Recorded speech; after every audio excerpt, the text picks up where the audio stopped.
What if, in a video game, you only had one shot, one opportunity, quite like in life in general, actually? The ICER Jam 2, a competition where I have to make a game in one day. And the theme is contrast. Wait, that's way too vague again. So I tried to add a theme on top of it. And I loved the theme backward.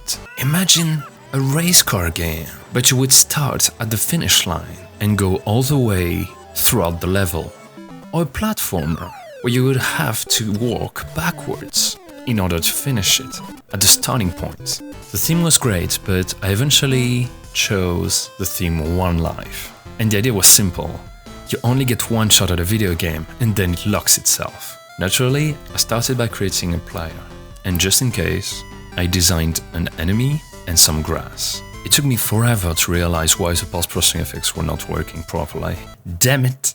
Wait, they look so adorable! I really love the design. I added a movement system and a cinema machine 2D virtual camera. Also, I added a score system, but no best score systems, because, well, you only get one shot. You know what? Following the cuteness of the world, I decided to add some flowers. Okay, listen carefully, this is important. Grass instantly kills you. Why? 'Cause I can.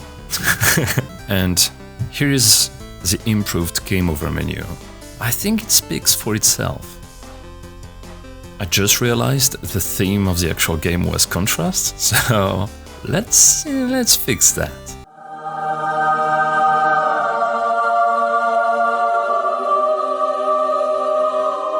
I swear I was this close to make this into the actual game. I mean, it looks so dope, but don't worry, that's not the game. Now this effect though, this I added it at the end. It even works vertically, and it's simple to do. It's lens distortion effect, but you change the center. Also, here's a funny thing about this game. You have 10% chance of instantly dying when you start the game. It was at this moment where I started experimenting with procedurally generated textures. Don't ask me why, I just had tons of fun making some. As you can see, you click a button, it generates images. And some of them look so good. I'm just gonna showcase my favorite ones. Then this bug happened. And as things do, it just looked crazy. So I added an algorithm for it. Look at that shit. How could I have possibly planned this? So, you know, I kept on going. Here's a new one, and then this one. I even made something that kind of looked like grass. I think it's time to actually get back to making a video game. So I added a title screen with a username text input. Because you guessed it, I created my first leaderboard. One eternity later. It finally works. Okay, look, you press play, and no, now the game is actually locked. Time to make music using FL Studio.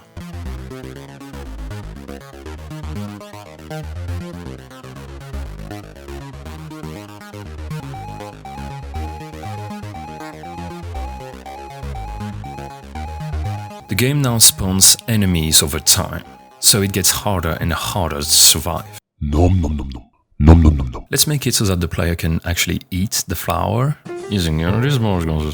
Also, I added some shadow casters 2D using Unity's 2D light system. And you know, a funky trail effect using, you know, Unity's built-in trail render effect. Oh yes, this is important. If you go too far away from the center, you also die. I then added an LCD alt screen effect because I'm addicted to retro style graphics. Oh, and when you eat flowers, you get bigger. Yes. Don't ask me why, but I created an area.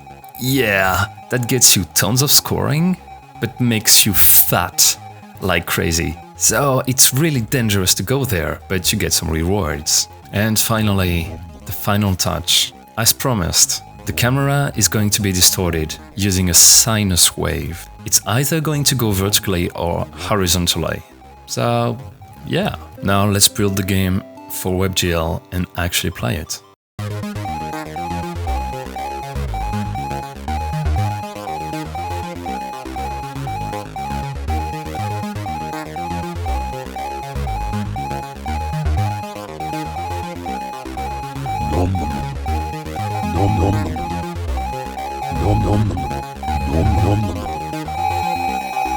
Well, that's going to be it. If you want to try it out, the game is available for free on my itch tutorial page. I can't wait to see your high scores. But remember, you only get one shot, so be careful. Thank you guys so much for watching the video. If you enjoyed it, please leave a like, and if you want to see more game jam videos, consider subscribing. Until then, I'll see you next time.